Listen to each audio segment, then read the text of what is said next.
Hello, I'm Eben Alexander, and I am very happy to be promoting a wonderful book that has come to my attention.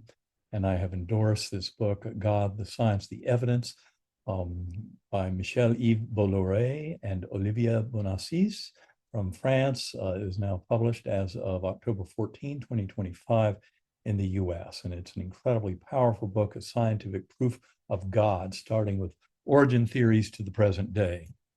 And this particular book starts with the elegant discussion of how Big Bang cosmology in the early 20th century really changed the formula in our conventional understanding of the nature of the universe. Up until that time, in the early 20th century, scientists thought that the universe had always existed, steady state, unchanging. And then all of a sudden, Edwin Hubble in 1929 found that published that galaxies were receding apart from each other. The farther away they were, the faster they were going. So if you run that clock backwards, you get to a point where you realize there was an origin to the universe. And that was a big, giant piece of news for the scientific community at that time. Alexander Friedman corrected Einstein on the reality of the expanding universe from the mathematics. In 1922, Georges Lemaitre, who was a Belgian uh, priest, scientifically described the primeval atom and predicted Hubble's law of expansion of the universe in 1927. Fred Hoyle used the term Big Bang, making fun at Friedman and Lemaitre, because Hoyle did not believe the Big Bang was real. And that Big Bang name came up from Hoyle in 1949. And by 1953, those supporting the Big Bang were pretty much defeated until 1964, when two Bell Lab scientists discovered the cosmic microwave background radiation in their experiments in New Jersey at the time. And that's what really brought up this notion of the Big Bang. Borde, Guth, and Vilenkin have a theorem in 2012 that ended the notion of a big crunch and other arguments allowing no beginning. And a lot of this had come from Alan Guth in 1980 when he applied inflation, this period of rapid expansion of the universe at the very beginning that allowed all the ingredients of the Big Bang to show up empirically as they do in the current era.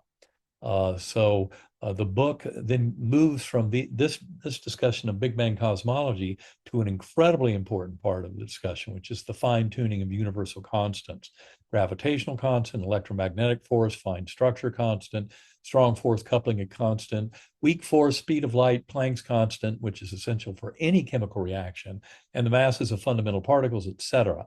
All these 26 or so fundamental constants of the universe are so finely tuned that basically the chances of them having these values randomly, but just so happening to be what gives us a universe filled with intelligent life, is something like 1 in 10 to the 120th power. So an amazingly improbable event.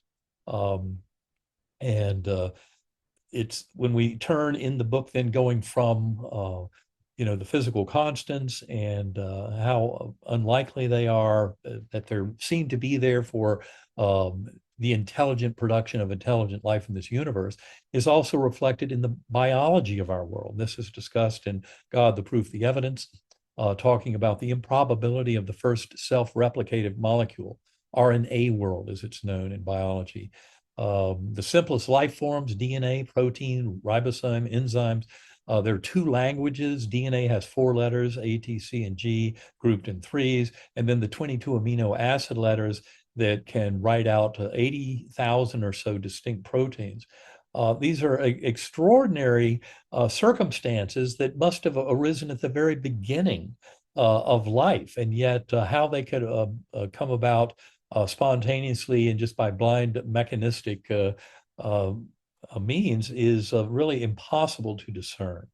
And this is why I know that it's been said that, practically speaking, it would take longer than the lifetime of the universe for a single protein to form by accident out of the available amino acids. So these probabilities are just extremely unlikely. Um, the book goes on to make very eloquent cases that arguments of supporting the reality of God ever since the 1960s. including complexity of DNA and cellular intricacy, background radiation and Big Bang expansion of the universe, necessity of a beginning. All this can cause us to reflect back on Einstein's belief. He believed in a God behind the origin of the universe, the old one, as Einstein referred to him, not the God of the Bible.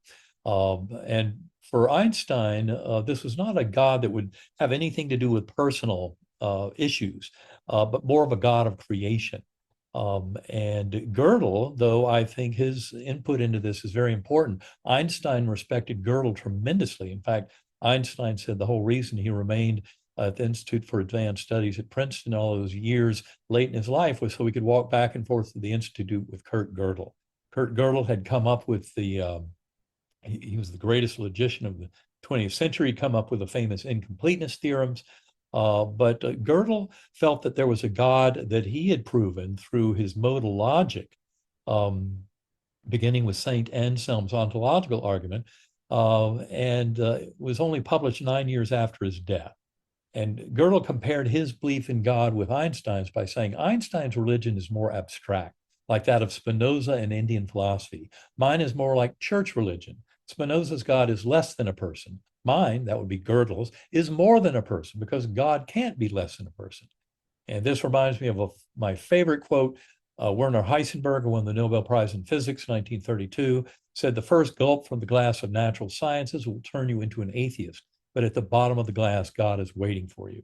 A new scientific paradigm allows us to move beyond the bleak and paltry fiction of materialism. The revolution uniting science and spirituality has begun.